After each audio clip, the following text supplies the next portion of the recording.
Welcome, Negronis with Nord, episode 20.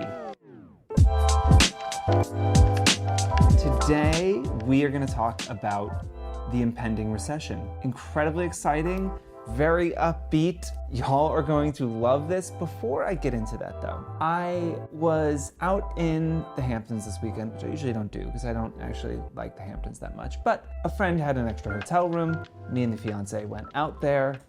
It was a lovely weekend. I got my first pair of sneakers, okay? At 38 years old, I finally got my first pair of sneakers. I still do not have any jeans. And I took a photo of them on the dock. It looks lovely. The shoes are cool. A nicely beat up dock and the really blue water. This stuff used to slay. I felt like I wanted to post it to Instagram. I knew this photo was absolutely 100% going to bomb. It is everything that Instagram liked 6 or 7 years ago and everything that it hates now. And surprise, it's doing terribly. That is not the point. There was a time influencers would, have a photo of themselves and then 2 or 3 photos of like random shit, a flat lay of makeup, of their shoes, just like completely fucking random stuff that would be on there. And then another photo of themselves. That would never work now, right? Like you have to be face forward, looking at the camera, ideally having video every post. I think that so much of it just has to do a bit with boredom. We got bored of that. But also that like there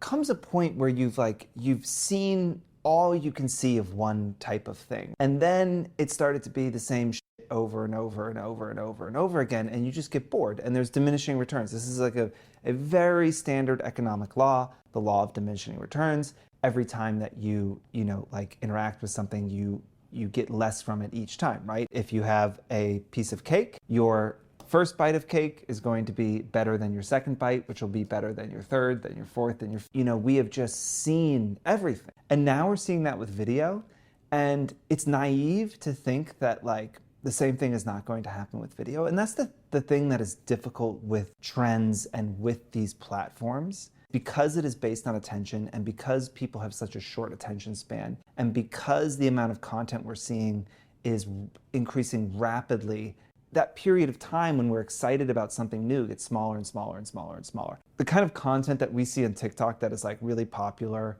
and just generally that platform, I bet we will start to be like quite bored by it. People's appetite for seeing the same shit over and over again. And I took this photo of my shoes and like it looked fine, but not that interesting. It's why it's so important to, really build a relationship with your community, especially if you're not somebody that feels like you can constantly be reinventing yourself and doing something completely new. It's why really focusing on your community is the best thing that you can do. You can either do that or you have to be like a Mr. Beast and like every single video, doing something completely crazy that nobody's done before, that is completely new, that's going to get all of this attention. If they are following you specifically to see new, interesting, exciting content constantly, then that's the product. And you are going to have to constantly one-up yourself and constantly reinvent yourself to stay relevant. That is really hard. Focusing on your community is easier. Let's talk about the economy really quickly. The economy is not in a good place. I don't know what your Twitter feed looks like. At this point, you have probably heard that we are potentially in a recession. We are heading towards a recession. We've got inflation through the fucking roof. That is like really hurting people. We've got gas prices going crazy. We've got a housing shortage in the country, which is driving housing prices up, which also is increasing rent prices. We have the stock market in the toilet, but unemployment incredibly low and a really tight labor market. We've got the Fed raising interest rates, which is making borrowing money more expensive, which means that we have less investment in startups and we have less ability for organizations to borrow money more cheaply. But ultimately, a lot of people smarter than me feel like we are headed towards some kind of recession. In this year alone, we've had, I think, $7 trillion of wealth erased from the world, like just gone, right? If you think that the world can hit delete on $7 trillion and you're not going to be affected, that is probably naive to think. We probably have to get into a situation and a mindset to say that there is going to be some kind of downturn. There already is. It just probably hasn't impacted you yet. What do you do about it as an influencer? One, how do we think about how this changes the way brands think. Most large brands are going to continue to spend significant money on advertising no matter what is happening in the economy. There's a saying in advertising that says, when times are good, you should advertise. When they're bad, you must advertise. It is one of the last things brands want to cut is their ad budget. It is the thing that is directly impacting sales. Those sales numbers are the core thing driving the stock price.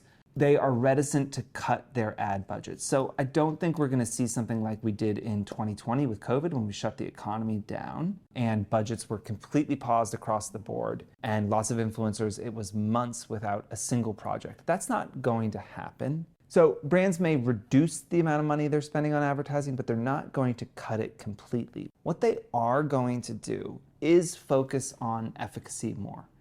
You know, the dollars that they spend are going to be much more heavily scrutinized, not just by them, but by their bosses and by their bosses' bosses and their bosses' bosses' bosses, for influencers and for our space, which is already difficult to tie ROI to, right? It is hard to track the impact that you all have on sales because of just the nature of these platforms and the way that you're influencing people. Direct sales through Instagram is not the main channel that your followers are purchasing products that you are suggesting. And so because of that, it is almost impossible to get a real clear ROI picture on what influencers are doing. Unfortunately, other forms of advertising do have a much more clear picture and they look like they are returning a much more ROI, right? You know, a year ago, you could put $1 into Facebook and you would make $5. That's not the case with influencer marketing. It just isn't at all. That's just not really how it works. But if you are one of those influencers that does convert well, if you have an audience that does shop your feed,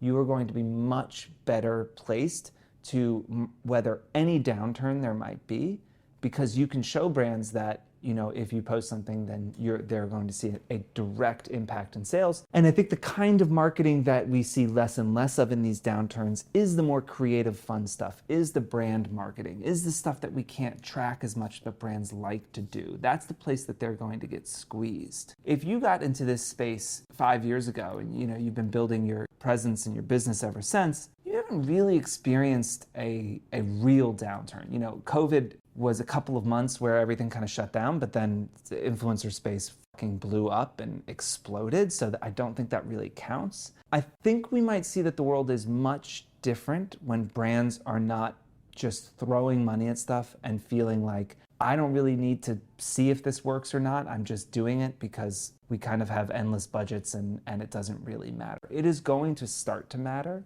And it's not just the influencers who are going to drive sales, like they are going to be in a great position, but then it's the ones that are going to work harder. For brands, they are entering a value stage. The partners you work with, especially if they're longer term partners, I really encourage you to, if you've got a call with them or if you're touching base, Google if they're a public company, Google their name and see how their stock's doing. You know, if their stock's down 60% over the next 2 months, I guarantee that CEO is sending emails out pretty consistently about cutting costs, about, you know, making sure they're treating their dollars really respectfully and spending them smartly.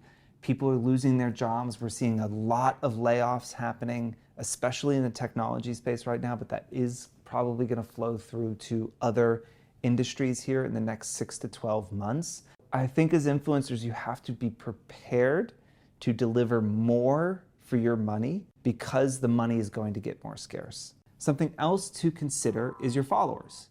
If you are a professional influencer and you're doing this full time, you probably are doing pretty well, probably better than the average American. Right now, the rich are still doing quite well. They're spending a lot of money, they're traveling, they're buying Hermes, they're, you know, doing whatever they want. Inflation is really hitting those, you know, families that are less fortunate. Gas prices being up 40%, mortgages being up, groceries are up 30% year over year. Like this is real shit.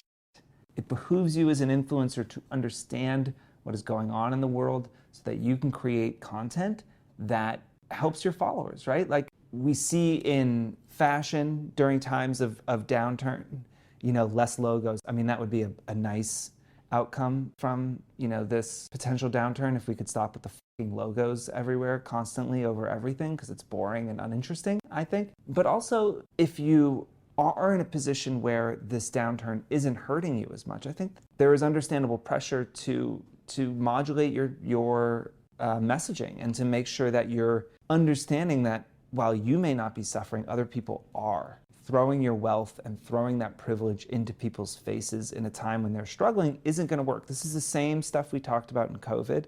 Getting away from frivolity. Again, not throwing money in people's faces. Understanding that people are losing their jobs, they're struggling, they're trying to figure out how to make the next payment. You showing off a bag that Chanel sent is kind of annoying, honestly. It will get more annoying if the economic situation in the country turns. Ideally, we talked about community at the beginning of the show. You were in service of those followers. Their eyeballs are giving you this life. Without those eyes, you don't have any of the shit that you have in your life. If the financial situation in the world changes, I think it makes sense to alter your content and change with it, and make sure that you can continue to deliver actionable, quality content that either educates, inspires, entertains people, and doesn't piss them off and doesn't feel tone deaf. So make sure you read the room, make sure you read the news. When you're talking to brand partners, try and understand what's going on in their company.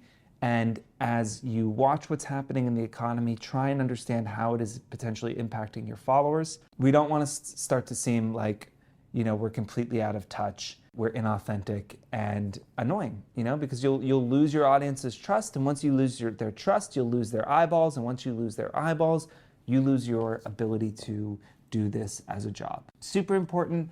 We're going to continue to watch it. Obviously, I am watching it quite closely myself, making sure I'm reading this shit every day. Any questions, please let us know. We also can maybe share some of the COVID episodes we did where we talked about some of this return to substance and not throwing wealth in people's faces. We can share some of those old episodes, but please share any questions that you might have, and we, as always, will be back next week. Cheers. We don't do these videos for our health, we do them for you, so please like, subscribe, comment, follow. Ask questions in the comments. Add us. Tell your friends about it. DM me. Send a note on our Instagram or email haley@4.co. As always, and we will answer your questions. Thank you, and we'll see you next week.